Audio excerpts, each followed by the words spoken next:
Hello, welcome to the live. Let's just make sure that everything is going as planned and it's working.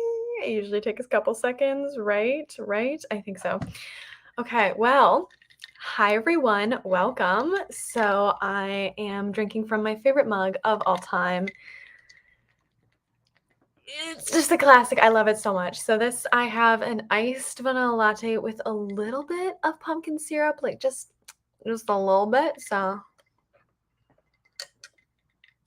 okay, actually, I just got a very large chunk of pumpkin. But welcome, hello, welcome in to anyone that's joining live. Hello, how are you doing? How's it going? To anyone who is watching later, the recording, hi, welcome, all the same. So, for anyone who is currently watching, feel free to drop questions in the live comment section. For anyone who is catching the recording, feel free to add comments in the comments down below. Either way, hi everyone, how are you doing? Let me know if there's anything that you are currently reading. If you are currently reading In the Weeds, no worries, absolutely no pressure if to have finished it already. We'll have a no spoiler review discussion first, and then you can always pop back later for the full discussion of the book if you are still currently reading, or if you're reading this in the future, or if you're trying to decide if you want to read it. So we will start off in just a moment, but first, a little extra coffee because I have been yawning all day long, and we need to light my favorite candle, which it's not on theme. It's a dark academia candle, but it's an amazing smelling candle.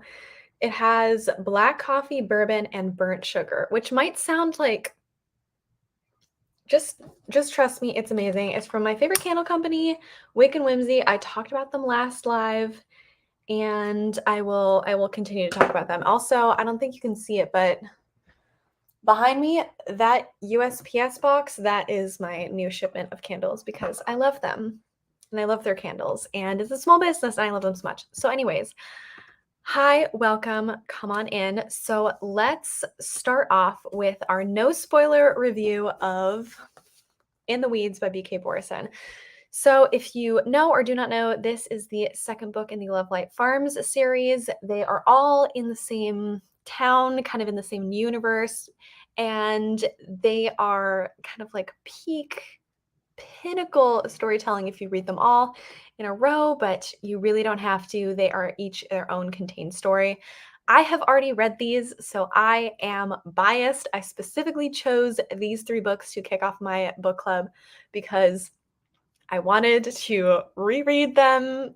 Selfishly, I really enjoyed these when I read these last year. I read them last December when I was in an absolute reading slump. I hadn't read in a while. And then during the holidays, I was like, I really want to read something cute and cozy. And I picked these up on Kindle Unlimited and loved them and read them all within 1 week. It was absolutely bonkers. So for my book club, I just really wanted to start off with something that I knew that I loved, that I knew I could recommend to people as a fun little kickoff start. And I decided to be bonkers and for us to read them all in 1 month, which won't be the case going forward. But let's talk about it. So I really like In the Weeds, and I liked it. I enjoyed it more than Lovelight Farms. I don't know if that was the case last year when I first read them, but I think, especially upon reflection, I think this is my second favorite in the series. I think the third one is my favorite. We'll find out next week. But I definitely enjoyed this one more than the first book, Lovelight Farms, because this one, it has the anxiety rep, and any book that portrays anxiety and portrays it very well is just going to have like an extra little peak, a little notch in my heart. And I think that B K Borison really portrays the social anxiety in this book so well. We'll talk about the trivia scene a little bit later in the discussion questions because I get very emotional with the trivia scene. But all in all, I loved how much more of the community, and I always say Inglewood, but it's Inglewild, the Inglewild town, how you can see so much more of them in this book than in the first one, and there's so many recurring characters that you see from the first one reappearing in this one, which I just absolutely loved. And it's just so comforting and cozy. And again, one of our later discussion questions is what the actual obstacle is in this story. Is it miscommunication or is it something else? And I very much enjoy, in my personal opinion, that this isn't a strong miscommunication book because I don't like miscommunication in stories, especially in romance. So, overall, really enjoyed this, loved the different tropes going on. And yeah, I highly recommend this to anyone. And to folks who might not have enjoyed the first book as much, this one might be a little bit more your cup of tea, or this series might just not be for you, which is totally fine. If you have any critiques, feel free to leave them in the comments. Absolutely judgment-free zone. I will not be offended if you didn't enjoy it, even though I really like it. So, yeah.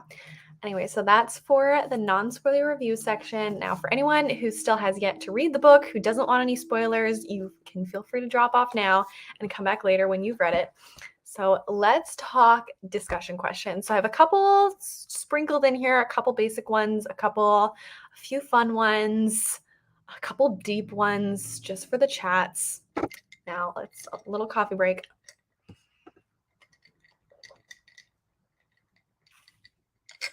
Also, just a quick appreciation of my shelves that took forever to put up and are finally up now, and I love them very much. So just a moment for the shelves. Okay, let's talk tropes. So I am terrible at identifying tropes. I don't know what most of the baseline tropes are, so I made a predefined list of what I think the tropes are of this book. So firstly, I think it's very much a grumpy sunshine, which like there's only like what, only 3 possible combinations of like either grumpy sunshine, grumpy grumpy, sunshine sunshine. If you don't know what that means, it's basically like a character who's like really sunshiny, like very bubbly and happy and like full of light, and then the grumpy is like a very grumpy character, and those are just like 3 different dynamics in books. And not every book has one of these 3 dynamics, but I love all 3 of them. Like, there is no preference. I mean, I really love the grumpy sunshine, and I think this book does it beautifully. But yeah, so oh god, I feel like I might sneeze. Not ideal. Okay, next trope. Very much small town, same as the first book, small town book. Also, not sure if this is officially a trope. I don't know who decides the tropes, but city and farmer. I feel like there's a more eloquent way of saying that, but very much the city girl comes into like the countryside, the farm lifestyle. I feel like there's many books that fit this trope, that fit this vibe that I very much enjoy because who doesn't want to have like a little escape into the wilderness every once in a while, you know? And then last of all, second chance romance. Since Beckett and what's her name, Evie, since the 2 of them have already had like a romantic moment in the past, have already had a little bit of tryst, a little bit of a fling in the past, I think this is very much their second chance at romance. So that one didn't go too well. So yeah, if any other tropes come to mind, please let me know because it took me a while to just think of that list. Next question. So I was wondering, comparisons with other worlds, other fictional worlds specifically. So there is one scene that just reminded me so much of Gilmore Girls and so much of the Stars Hollow town meeting. I think it was in like chapter 2, but it was evoking all of the same vibes. And in the way in the weeds, there in that one scene, the 3 of them, Stella, Layla, and Beckett, are all at a town meeting for it's like a similar like business association meeting, which is the same thing that happens in Gilmore Girls in Stars Hollow, where they have to go to like the business association meetings. And then in this one, it's I think Layla that has an entire bag full of snacks, and then in Gilmore Girls, Lorelai always brings like food in and snacks, and it was just such a like beautiful. I don't know. It evoked Gilmore Girls for me. So, are there other fictional worlds? Because that was the only one that I could think of, and I'm sure I'm sure there's like other cozy fantasy fictional worlds. I mean, Gilmore Girls isn't fantasy, but I'm sure there's like fantasy worlds and just fictional worlds in general that also have similar vibes. That's the only one I could think of, but if there's others, feel free to jump in. Another coffee break before we talk about obstacles.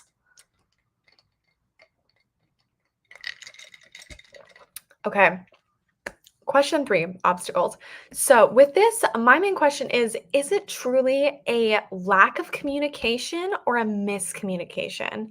Or is it actually just a lack of confidence or an insecurity that causes the obstacle in their relationship? Because I think most people would say that it is miscommunication just because that is such a popular obstacle in modern romance books because I don't know, I think maybe it's the most romantic option that both characters are madly in love with each other, but they just don't know how to communicate their feelings. Also, it's very realistic, if I'm being honest. But I think that there is quite a difference between miscommunication and lack of communication. I think personally, miscommunication is people saying things that are being interpreted differently. Like in the first book, when Luca is saying that, also spoilers for the first book, Lovelight Farms, when Luca is saying that he loves Stella, is that her misinterpreting that or just actually like a lack of confidence or an insecurity on her part? I think that it's more of a lack of confidence or insecurity. And then in this one, I don't think it's miscommunication. I think they're communicating pretty effectively throughout the book. I think Beckett and Evie, I keep forgetting her name. I think they keep expressing their affection for each other. I think maybe it's either a little lack of communication of her not saying that she wants to stay or her reasons for wanting to stay, and Beckett not saying that he wants her to stay. And then, like, is it the communication or is it that they both feel a little insecure? I mean, I think it's Beckett that feels insecure. I think on the part of Evie, she's the one not communicating, the lack of communication, and I think Beckett's the one who has kind of the insecurity of not thinking that he's worth it for her to stay. If you disagree, let me know. But that's what I kind of interpreted and what I was feeling. Okay, question 4, the book's messaging. So throughout the book, I felt like there were a couple different themes that kept kind of being hammered home in different little moments, in different situations. The first one about like in the small moments, not being about finding your happiness in the small moments and not forcing it, and more about noticing when it happens.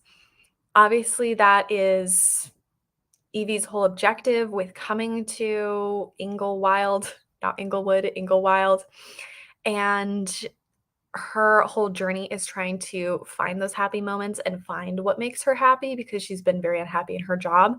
So that felt very prominent in her story, but I think also in other moments, like Beckett's having like his own journey of finding his happiness and all of that. And then also of doing also the theme of doing less doesn't make you less. That is a literal quote from the book that I highlighted in our Fable group because this is a really good quote. Like, doing less doesn't make you less. Like that took me a while to learn. I know that it takes quite a while for a lot of other like overachievers to learn and people who like doing a lot of things. And sometimes it's so difficult to slow down, and sometimes it like takes so much more effort to slow down or to just focus on less things but put more energy into those less things. Yeah. But I think there could have also been more messaging. So those are the ones that kind of popped out the most to me. Okay, a fun question. Baby kittens or a baby duck? I am 100% on team baby duck. I am not a cat person. I'm not a cat person. I'm not really a dog person. I'm a ferret person. Ferret is not an option on here, but I will take a baby duck any day over baby kittens. No, it is not the cats for me, but I did have a duck for a while, for a few years, and his name was Sir Duckingsworth, and he was, the lord of his kingdom. So I would go baby duck any day. Which would you go? I know a lot of people would probably go baby kittens, but like they're all yours. You take the kittens, I'll take the duck. Okay, so one of the main structural differences that I noticed between In the Weeds and Lovelight Farms is that Lovelight Farms very much had a single point of view, a single perspective throughout the entire story. It was all told from Stella's point of view. And In the Weeds has a dual perspective, and we see the story both from Beckett's point of view and from Evelyn/Evie's point of view, which I very much appreciate. I really enjoy seeing both sides because I just prefer seeing like two sides to every story. So I like to see how things are interpreted in different ways. And I think that might have also led me more to believe that this is not a book about miscommunication, or maybe not about lack of communication, because you can see how both characters are communicating from their own point of view. So you can see how the other character might be interpreting that, and then how that first character is trying to get that communication across, So I think it was a very strong part of this book. I don't necessarily think that every romance book or every book needs to have a dual perspective, but I think in this case, especially because they're such opposite personalities and come from such different worlds, I think it really lent itself to this book. Yeah. Okay. One of my favorite questions. So, the Inglewild community as its own character.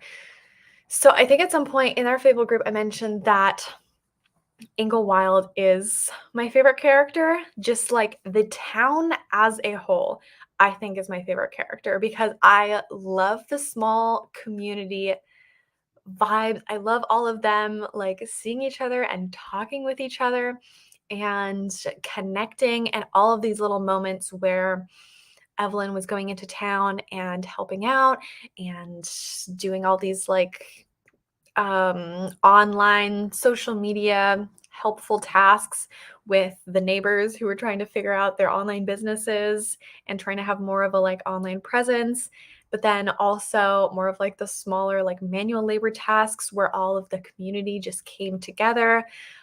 Like the scene where Beckett is really upset and he thinks that Evie has left him and that it's all over, and then he just starts digging in the fields, and Layla and Stella show up, and they're like they just start digging, and what's his face? Luca shows up and starts digging, and then everybody else shows up and starts digging, and Beckett's like, "What's going on?" And they're like, "We moved up dig day."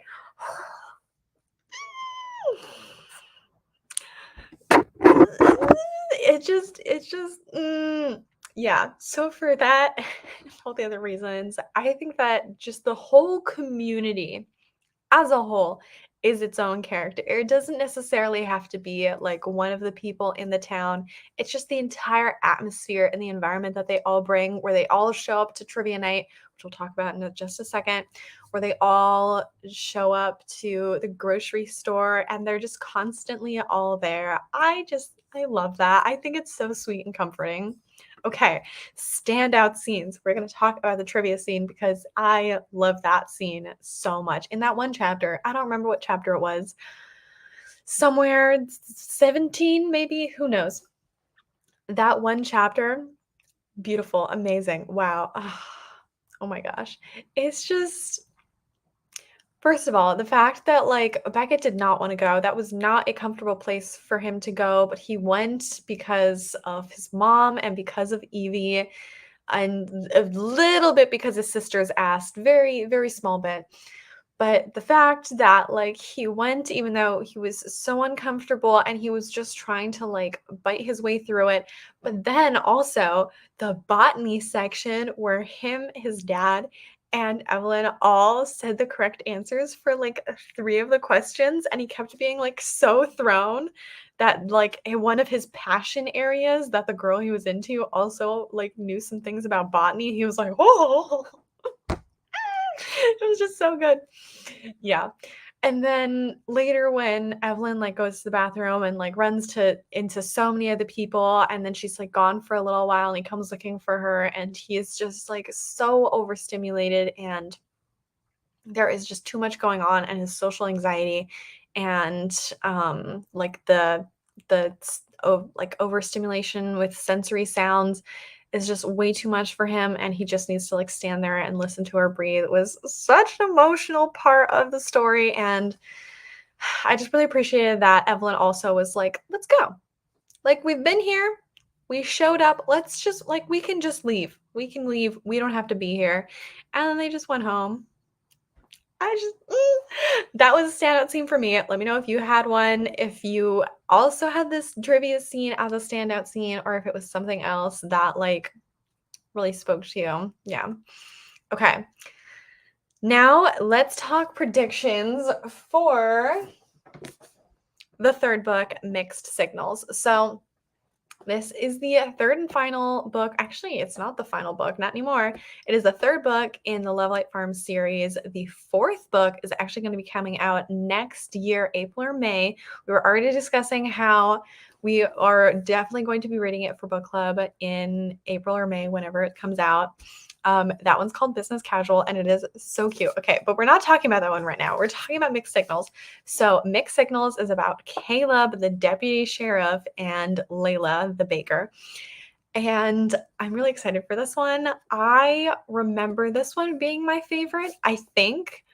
But again, we've talked about this. My memory is not great. And that was, like, basically a year ago. So I'm not too sure.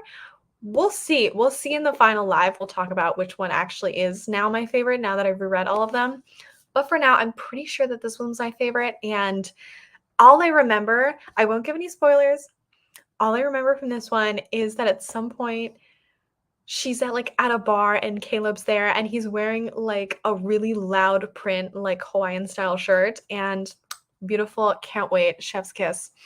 Anyways, so for any of you who have not read Mixed Signals yet, please let me know what your predictions are, what you think might happen, what might have been, like, foreshadowed or hinted at in the past two books. Especially, I feel like in this one we got some solid hints of what might be going down in Mixed Signals, and, like, a lot of, like, little bits of flirtation, and I'm so excited.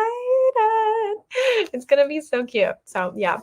Besides for that, I can't give any other predictions because obviously I've already read it, so I already know what happens.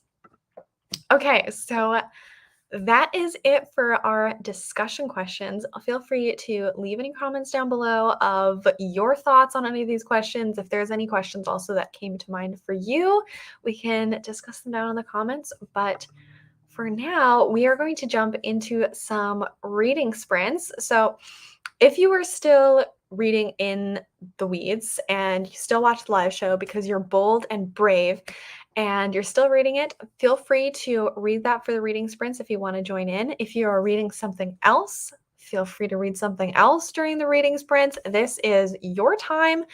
And we're just going to read for a little bit to kick off this next week of book club. So before we start that, let me just fix the sprint timer. Okay, there we go. Beautiful. So before we start that, just a little thing for next week. So next week, we're still going to be having our Sunday live, and we're going to be discussing the final book, Mixed Signals, which will be our last book for this absolutely wild September reading month. So for future months, just as a reminder, we are only going to be reading one book a month. It's not going to be as wild and crazy as this month was. This was our special kickoff for the book club. And I have something really fun to share at the end of this live, which is going to be the 4 books that, well, not this live, sorry, I meant I have something fun to share at the end of next week's live, which are the 4 book club picks that are our options for October. So I picked four very seasonal, autumnal, fun romance books, all kind of across the genre, that we have as options to read for October. So we're all going to vote on it. So if you have a preference or if you want to be a part of deciding the book, feel free to vote. Otherwise, I will just go ahead and choose whichever one I'm most excited about, even though I'm excited about all 4 of them. But without further ado, let's read Mixed Signals or whatever you're reading. All right, 10 minutes on the clock. Let's go.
Ooh.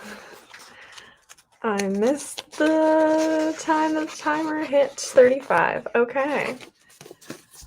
I just read 11 pages of Mixed Signals. Oh, I think it's definitely my favorite one. Oh my god, it starts off with the best banter.